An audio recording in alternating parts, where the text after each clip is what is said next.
Learners कैसे हैं आप सब। उम्मीद है कि बहुत अच्छे होंगे और आपकी जो तैयारी है यूजीसी नेट जेआरएफ के पेपर 1 की और अपने पेपर की बहुत अच्छी जा रही होगी।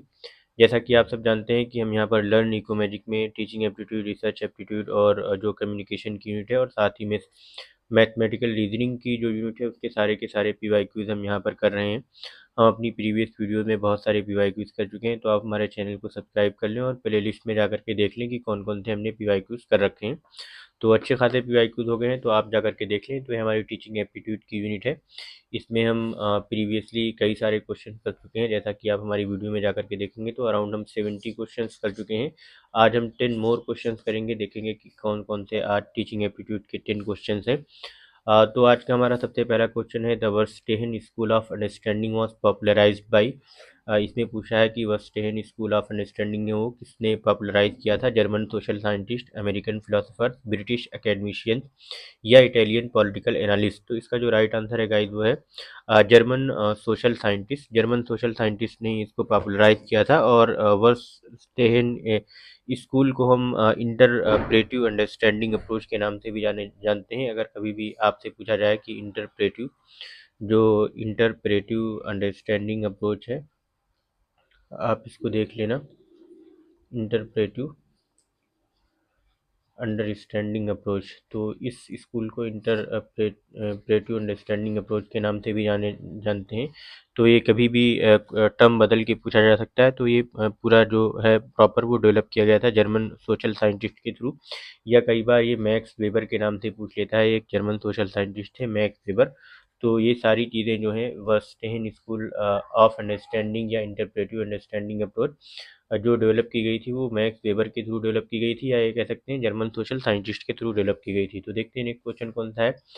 क्लास स्टैंड्स फॉर, हमें बताना है कि जो क्लास है उसका एक्रोनिम क्या है, फुल फॉर्म क्या है। देखते हैं कौन कौन से ऑप्शन है हमारे पास। Complete literacy and studies in school, computer literacy, literates and students in school, computer literacy and studies in school, centre for literacy and studies in school. तो इसका जो राइट आंसर है वो है computer literacy and studies in schools. Next question है हमारा, which one of the following types of evaluation assesses the learning progress to provide continuous feedback to both teachers and student during instruction. तो इसमें बताना है कि कौन सा जो टाइप है इवेल्युएशन का वो कंटिन्यूअस फीडबैक प्रोवाइड कराता है दोनों को, टीचर को और स्टूडेंट को, इंस्ट्रक्शन के दौरान। तो हमारे ऑप्शन थे प्लेसमेंट, फॉर्मेटिव, डायग्नोस्टिक और समेटिव इवेल्युएशन। तो इसका जो राइट आंसर है वो फॉर्मेटिव इवेल्युएशन है।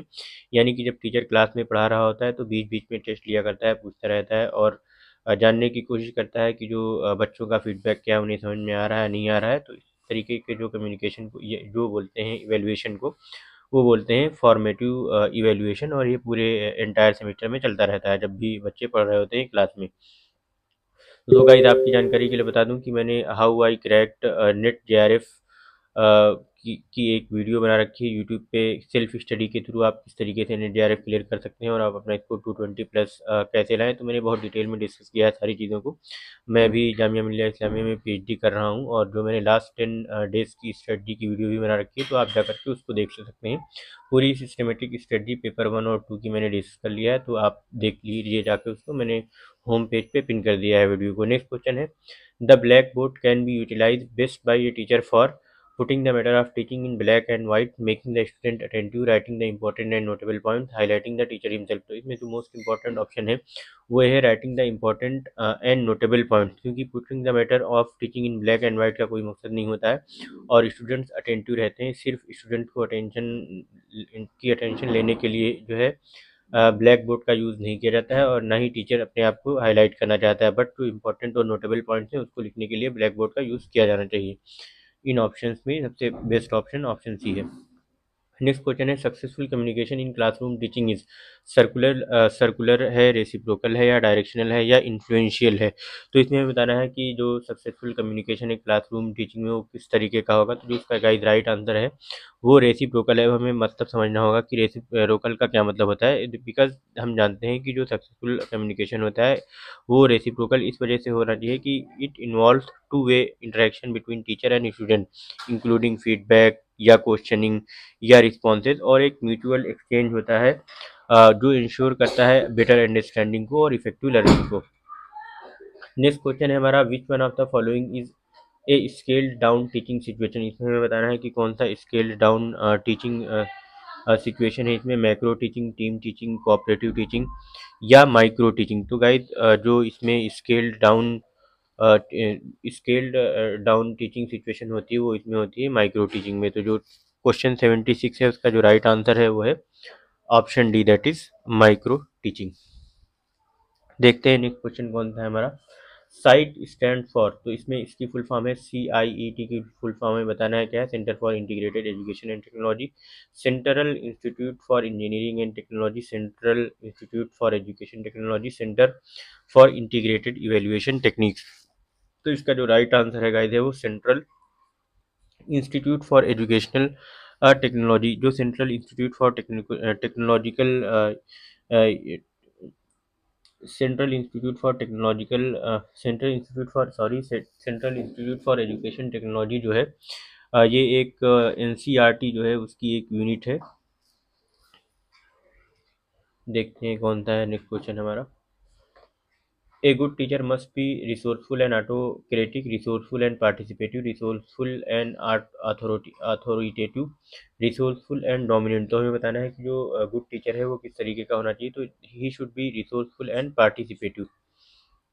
नेक्स्ट क्वेश्चन है which one of the following is the best method of teaching. इसमें से कौन सा बेस्ट मेथड है टीचिंग का, lecture method, discussion method, demonstration method या क्वेश्चन आंसर मेथड। तो इसका गाइस जो बेस्ट मेथड है वो डिमॉन्स्ट्रेशन मेथड है, क्योंकि डिमॉन्स्ट्रेशन मेथड में क्या होता है कि एक जो टीचर रहता है वो तो एक तो डिस्कशन भी कर सकता है बहुत अच्छे से, और डिस्कशन के साथ साथ थ्योरी को भी डिस्कस कर सकता है, प्रैक्टिकल भी करा सकता है। बट अगर आप सिर्फ डिस्कशन में आएंगे तो सिर्फ और सिर्फ आप थ्योरी डिस्कस कर पाएंगे, बट प्रैक्टिकल करके नहीं दिखा पाएंगे। डेमोन्स्ट्रेशन मेथड में सारी चीज़ें पॉसिबल है, थ्योरी प्लस प्रैक्टिकल। तो इस वजह से जो राइट आंसर है वो ऑप्शन सी है। नेक्स्ट क्वेश्चन है teachers role at higher education is to provide information to students, promote self learning in students, encourage healthy competition among students, help student to solve their problem. तो इसमें है इसका जो right answer guide होगा वो provide promote self learning इन student. तो student जितना ज़्यादा सेल्फ लर्निंग कर सके उतना अच्छा होता है। तो टीचर का जो हायर एजुकेशन में रोल है वो मोस्ट इंपॉर्टेंट है कि he should promote self learning in student. तो ये गाइज एक क्वेश्चन है आपके लिए होमवर्क के तौर पे, आप इसको कमेंट सेक्शन में हमें बताएं कि इसका राइट आंसर क्या होगा। A diagram speaks more than 1000 words, this statement means that a teacher should use a diagram in teaching, speak more and more in the class, use teaching aids in the class, not speak too much in the class. तो इसका जो आपका right answer है आपके according वो क्या होना चाहिए, वो आप कमेंट बॉक्स में बताना, और मैं नेक्स्ट वीडियो में इसका आंसर आपको बता दूंगा। तो thank you so much guys, like करने के लिए, शेयर करें, सब्सक्राइब करें, कमेंट करें और बताएं कि आपको ये वीडियो सीरीज कैसी लग रही है। मिलते हैं नेक्स्ट वीडियो में, तब तक के लिए गुड बाय।